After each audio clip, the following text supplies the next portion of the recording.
Hello everyone, welcome back to this channel. In this video, I will show you the easy and clear steps on how to change units from inches to centimeters in Microsoft Word. Changing the units of measurement in Microsoft Word from inches to centimeters has many benefits, making it easier to set margins, paper size. So how to change units from inches to centimeters in Microsoft Word. Make sure you keep watching this video until the end. Let's get started right away. Firstly, drag the cursor line towards the File menu and tap File. Then drag down left on the Word screen. Then tap Options. And the option Word menu will appear. Then tap Advance. And scroll down to find the Show Measurements or Items of menu. And then in the Display menu section.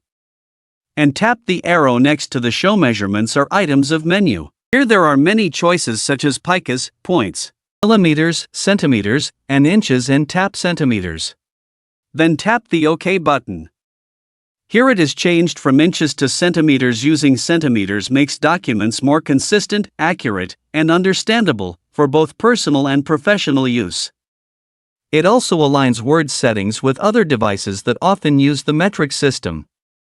Okay, so that's the tutorial on how to change units from inches to centimeters in Microsoft Word. Thank you for watching. I hope this video is useful. See you in the next video.